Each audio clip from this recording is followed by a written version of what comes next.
सवाल क्या है इनका? आहा, ओके। आखिर मोहब्बत की शादी जिसके लिए बड़ी कुर्बानियाँ दी होती हैं, कुछ अरसे बाद इस पे पछताना क्यों पड़ जाता है? ये सवाल देखें जरा आप, क्योंकि आपने जनरल गुफ्तगू की ना, तो आ गया सवाल। हाँ, देखिए, मोहब्बत की शादी हो और उसके बाद क्यों पछताना पड़ जाता है? क्या ऐसे ही जनरल सवाल है? नहीं, उसकी वैल्यू का ही नहीं पता होता ना। प्यार करने का शौक तो बड़ा होता है लोगों को, हाँ। लेकिन उसको निभाने का आर्ट जो है वो नहीं आता। हाँ। जो हम तो पहले बात कर रहे थे ना, नहीं आर्ट की टिप्स थे कोई? आपको मैंने अभी एक जगह पर वो बहुत उनका मशहूर भी था डायलॉग उनका, सबा कमर साहिबा का, हाँ। जो मैंने लिखा था पागल खाना में। प्यार हो जाता है, मोहब्बत की जाती है, और इश्क जिसका नसीब, और ये वो नसीब है जो देख कर लिया नहीं जाता। हाँ। ठीक है, अब इन तीनों कैटेगरीज को पहले तो अंडरस्टैंड करना है रिलेशनशिप के अंदर। रिलेशनशिप जो है ना बहुत कीमती है। फिर एक और जगह मैंने लिखा था कि मोहब्बत तो होती एक तरफा है, दो तरफा तो सड़कें बनती हैं। ठीक है ना, मोहब्बत एक तरफ की चीज है। अगर आपको अपनी मोहब्बत, अब पता चला इन्होंने आपको क्यों पसंद किया, अब समझ आ गई मुझे। अब मैं क्यों भागा हुआ था, हाँ। मैंने बचपन में देखा अपने मोहल्ले में इधर उधर। फैमिली तो मेरी बड़ी कूल थी माशाल्लाह, वालिद साहब अल्लाह माफ करे उनको, बड़े कूल आदमी थे। हर कोई प्यार की शादी कर रहा है, जो मैं बाप से बात कर रहा हूँ, और थोड़े ही दिनों बाद जनाब वो उसको लेके बीवी को कोर्ट में खड़ा हो गया या शौहर को। तो मैं बागी हो गया। फिर मैंने इसको अपने तई सीखा कि इस आर्ट के लिए इंसान को क्या क्या करना है, जो कि बहुत बड़ा काम था। तो मैंने समझा मैं तो इस काबिल नहीं हूँ। लेकिन इसके लिए सबसे मेन चीज़ है भाभी, एहसास। अगर इंसान को एहसास नहीं है, यानी एम्पैथी ना, जब तक एहसास नहीं है रिश्ता नहीं चल सकता, वरना फिर पछताना ही पड़ता है। हाँ। जो सवाल किया किसी ने मुअज़्ज़ज़, हाँ। एक एहसास होना चाहिए, मोहब्बत से ज्यादा एहसास होना चाहिए। एहसास, रिस्पेक्ट एक दूसरे की।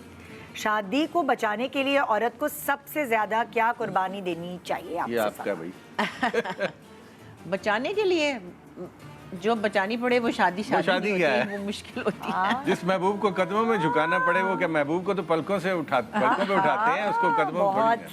क्या बात है। लेकिन एक्चुअली पता क्या होता है, मैंने एक दिन अभी अपने किसी व्लॉग में भी कहा था कि हम किस बात से डरते हैं। हम डरते हैं ना, हम डरते हैं किसी से, किसी दोस्त से, किसी रिश्ते से, क्योंकि हम उसकी उस मोहब्बत को खोने से डरते हैं। Actually sometime people are in love with the idea of love.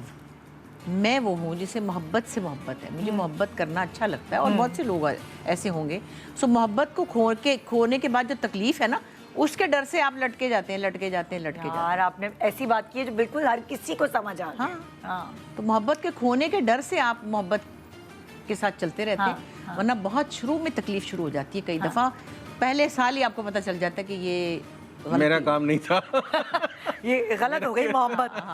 ये गलत जगह कर ली हमने मोहब्बत। ओके, अगला सवाल है कि ये किसके अंदर है, क्या है? अरे अखरोट भेजे। हाँ।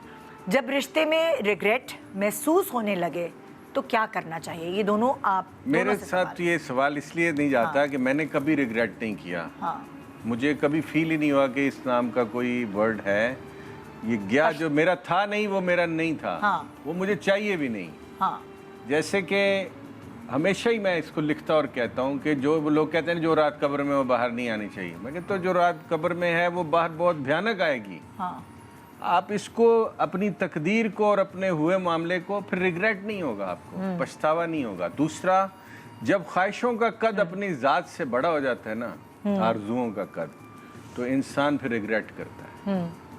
जिस इंसान की ख्वाहिश उसकी ज़रूरत के अंदर सिमटी हुई हो, वो कभी भी रिग्रेट नहीं कर सकता। ये बड़े कमज़ोर बात है। आप बताएं, आप क्या कहती हैं? रिग्रेट, एक्चुअली बहुत सारी रिग्रेट्स होते हैं लाइफ में, सिर्फ एक इस शादी का ही नहीं होता। बहुत सी अपनी गलतियों की रिग्रेट्स होते हैं कि उस वक्त मैंने ये क्या ना होता, या किया ना होता, या मैं समझ सकती उस वक्त। तो रिग्रेट्स की तो एक लंबी लिस्ट होती है। कोई एक बात पे रिग्रेट आप नहीं करते, नॉट जस्ट द शादी, there all kind of regrets you can have. मगर ठीक है, फिर वो जिंदगी के साथ है, आप चलते जाते हैं, सीखते हैं आप, फिर इग्नोर करके आगे चलना पड़ता है। बिल्कुल। ओके, हम पेरेंट्स अक्सर अपने बच्चों के हवाले से क्या गलतियां करते हैं? Over pampering. मैं तो उनको वक्त भी नहीं देते। नहीं, मैं तो बहुत वक्त देती हूँ। मैं अपने मामलात में देखता हूँ, मैंने अपने पेरेंट्स को, अपनी औलाद को और इनको भी किसी को वक्त नहीं दिया। उसकी रीज़न सबसे बड़ी ये रही, मेरे साथ तो ये कोई मसला ही था शायद, कि मैंने एक तो एक्सेस नहीं दी किसी को कभी उस तरह, और फिर वक्त नहीं दिया। तो बच्चों के साथ जो सबसे बड़ी ज़्यादती है वो वक्त है कि वक्त जब मेरे वालिद साहब दुनिया से गए तो मैं उनके पास बैठा हुआ था जब वो फौत हो गए, तो मैं ये कह रहा था मैंने वक्त नहीं दिया। हम बच्चों को भी अच्छा, वक्त नहीं। आप कह रहे हैं कि बच्चों को वक्त ना देना ये एक सबसे बड़ी चीज़ है, और वो कह रही है ज़्यादा पैम्परिंग करना। देखिए उनका मतलब इसका मतलब म्याना रवि, हाँ, एक बिल्कुल ही वक्त नहीं देना और बहुत ही ज़्यादा बच्चों को पैम्पर बहुत कर दोस्ती देना। होनी चाहिए बच्चों के साथ माँ बाप की। दे शुड बी फ्रेंड्स, आपस में बहुत जुड़े होने चाहिए। वो कुछ भी आपसे कह लें। मैंने अपने बेटों को हमेशा इजाज़त दिए रखी कि तुम्हें कुछ भी कहना है, कुछ भी वो मुझसे कह दो, मैं रिएक्ट नहीं करूँगा, कभी कोई ताना नहीं दूंगा, कभी आपको तंग नहीं करूँगा कि आपने वो जगह इस तरह कहा था मेरे साथ। ये बी फ्रेंड यार। ओके, अगला। दुनिया में आ जाना। उम्र का फर्क रिश्ता आसान बनाता है या रिश्ता मुश्किल? बढ़िया सवाल है, उम्दा सवाल है। मुझे किसी ने पूछा था, बड़े आदमी है, नाम उनका क्या लेना, दो सारी दुनिया जानती कि यार मुझे ये बताओ, ये एज डिफरेंस जो है तुम्हारा और बुशरा का, इसका क्या तुम्हें क्या फील होता है? मैंने कहा इसमें जो इसके अंदर विन विन सोल्यूशन है और जो इसके अंदर अल्लाह ताला ने लुत्फ रखा ना, ये वही जानता है जिसने शादी की हुई है एज डिफरेंस के साथ। मैं तुम्हें बता ही नहीं सकता, मैं जितना मर्जी फ़लसफ़ा बयान करूं। और मैंने कहा ये बहुत बड़े बड़े लोगों ने एज डिफरेंस के साथ मैरिजेस की हैं, उनको पता था, और मेरा तो ऐसे ही फ्लूक लग गया। हाँ, मेरा तो फ्लूक लग गया, इसमें बहुत फ़ायदा है।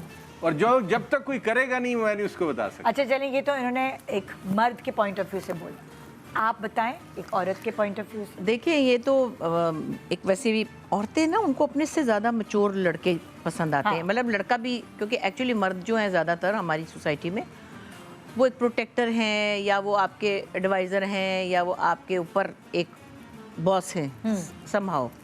चाहे वो एज डिफरेंस 1 साल का भी हो, 1 साल बड़ा लड़का भी होगा तो कहेगा कि देखो तुम ये कर लेना, तुम वो कर लेना। वो ऑर्डर देगा प्यार से भी, और जैसे भी उसने, तो वो एक औरतों को आदत होती है, एक तैयारी भी होती है उनकी, उनको एक बताया जाता है कि भाई ऐसे होगा।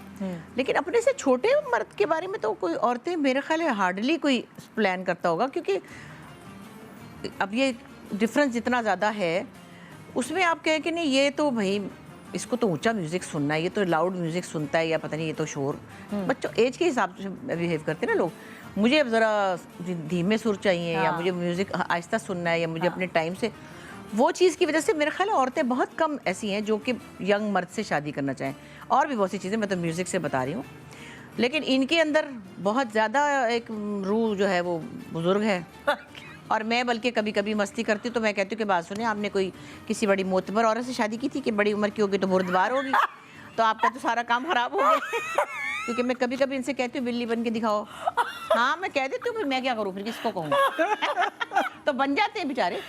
हाँ भाभी मुझे एक बात बताएं, जो औरत बेचारी 40 साल में, 45 साल में, या लेट 30s में कहीं विडो हो गई, मियाँ इंतकाल कर गए, या डिवोर्स हो गई किसी वजह से, एक तो उसको सोसाइटी ने जज करना है, जो मैं पहले टाइम से कह रहा हूँ, उसको बेचारी को बुरा भला कहना है। दूसरा, सब ने ये समझना है बस आते जाते पे फूंके मारे और फौत हो जाएगी, ये आते जाते पे दम करे, क्यों नहीं? इसमें सारी खराबियां एक तरफ है, एक उम्र इसकी ज्यादा क्यों है भाई? इसकी एज ज्यादा हो गई है यार। 40 साल की औरत को जो सोसाइटी जज करके और कोने में लगा दे फौत होने के लिए, मैं उसके बहुत खिलाफ बोलूंगा, बार बार बोलूंगा कि यार उस बेचारी का दिल है, दिमाग है, रूह है। नहीं बेचारी नहीं है वो, नहीं बेचारी।